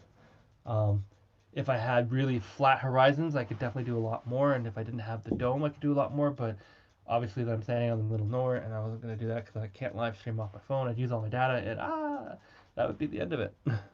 Get a giant bill right at a bad time. They're like, yes. But they'd be like, we want money, and I'm like, well, too bad. I don't want to give it to you. But there. So, anyhow, we're just waiting for this to start saying it's happy. Is it happy now?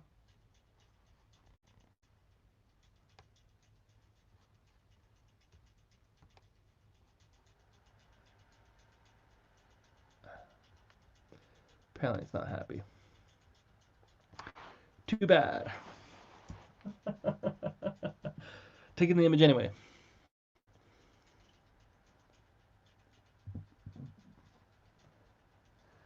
I already have a picture like this of the whirlpool and sunflower. Oh, I took it with the wrong setting.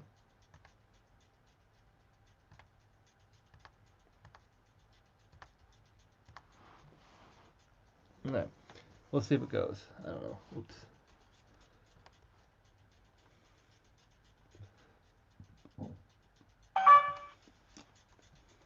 Alright.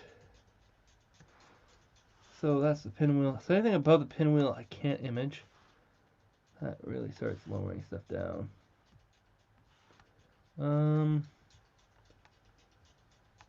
Yeah, see, he was at about the 20, so we're kind of high up. There's nothing around there, and I know that's going to be difficult. I don't think he had a very northern horizon, because he definitely, or wasn't really looking north to the same extent. Alright, let's see if I can see if Hercules is up, because there's M92, and there's the Great Star Cluster of Hercules, and I should be able to get those two. Just gotta figure out where they are in the sky.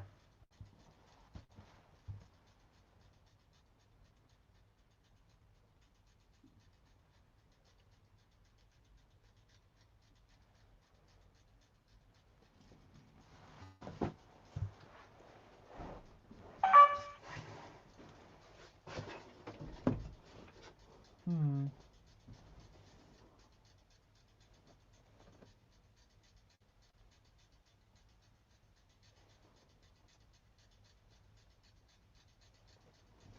Alright.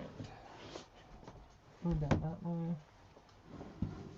The bands of clouds, like very thin, but they're still up there, which makes this whole thing difficult.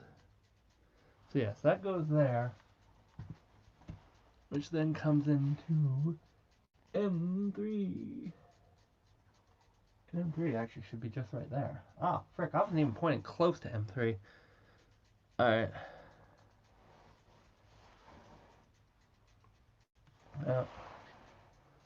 Let's give that a go. Because get M3, I think Hercules is still a little too low in the horizon for me. Yes. Oh, there's a plane or something flew through my picture. Oh well. Not sure why it went completely red like that, but cool. That's probably this camera light. Well, it's probably the light. Oh, I know what it is. Yeah, no, it's from the dome. The dome is doing it. Dome's gonna cause a whole bunch of issues with the light down here.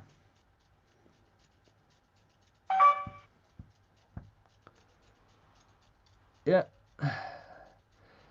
That's M3. So, okay. Alright, so that's Artemis right there. I'm just gonna see if it's even above the trees. Artemis is right there. Everything's right there. Yeah, it's still in the tree or just right there. 1, 2, 3, 4. 1, 2, 3, 4. It's right there.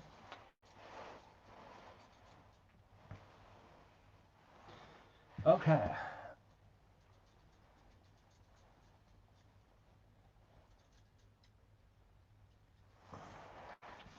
Alright, so this should be the Great Star Cluster of Hercules.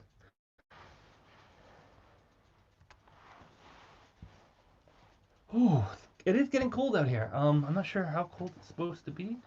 Like, I know it was -7 earlier, but it's starting to feel colder.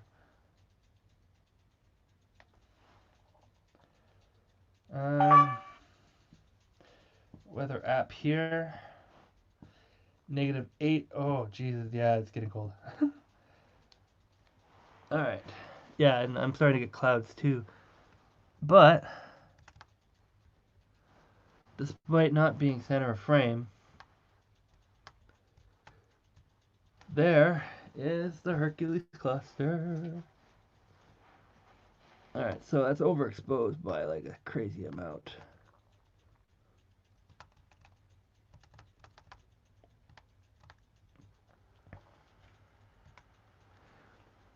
So there's another star cluster near here. I think it's M93 or something like that, or M53 or something. I'll look it up. M92. So if I'm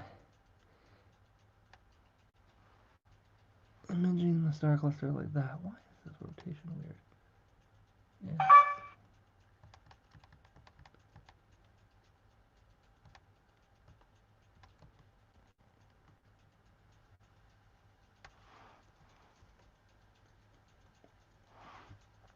Apparently, even that's too bright for the star cluster. Alright. So I think if I'm going to do this again, I'm definitely going to get the larger telescope out. Two reasons. One, because it's a little bit more of a fun challenge. Also, two, a lot of these nether objects are quite small. And yeah, the camera will do just as good if I'm punching high ISO. So yeah, apparently this thing is still too... Alright, you know what? I'm just going to do it. You want it? You got it. 1 second. Let's see if that goes. Oh.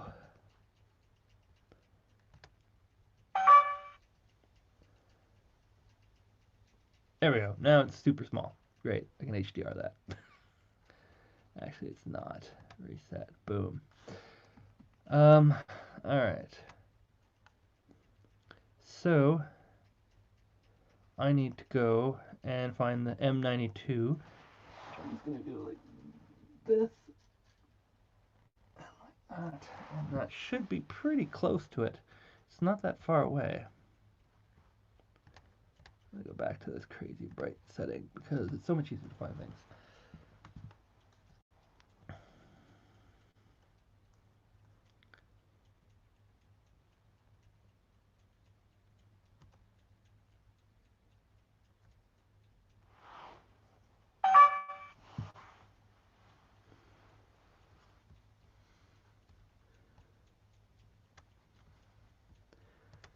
And that's it right there. So easy. Alright. There we go. Just gonna see if we can get centered a bit better.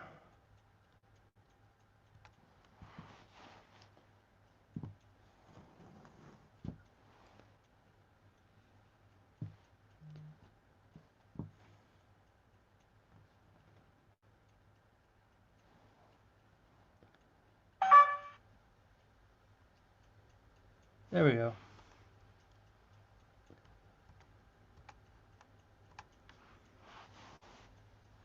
Take a half decent photo, although now I'll probably have to bump up the so I think that's now 32, 34. I think I'm up to 36 of them. Yeah.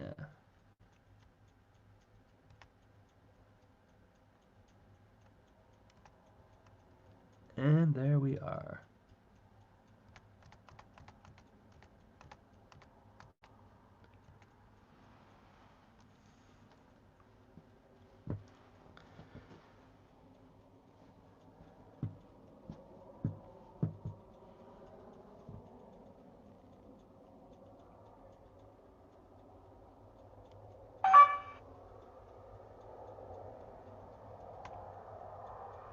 Alright, we're gonna grab a picture of that and double check if there's anything else I can see.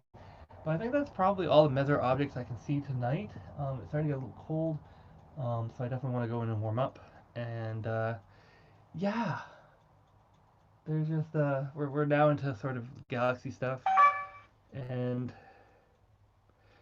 most of the remaining Messier objects are currently no longer in my skyline that I haven't already imaged.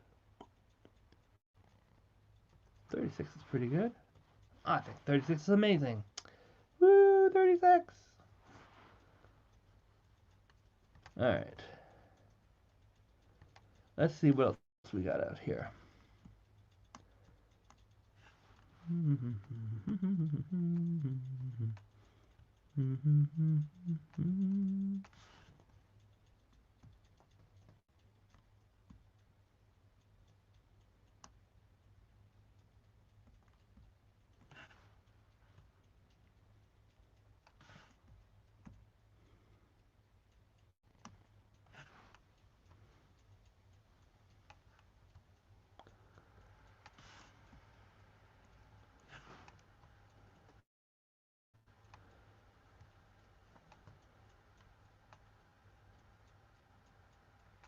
Yeah, I think that's it.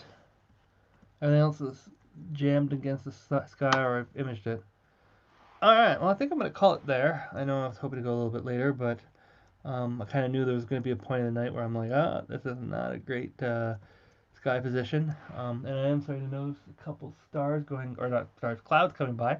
So, yeah, thanks for watching. Please like, subscribe if you made it to the end here. The special coupon code is I don't have one. Sorry. I didn't promise one either, so. But if you want to go back and watch, and maybe I did, go watch the whole thing. No, I'm just kidding. It's had a good time. Battery's almost dead, so I'm gonna take a break here and call it a night. Thank you very much, and yeah, enjoy the rest of your evenings. Woo! Oh, it says, do I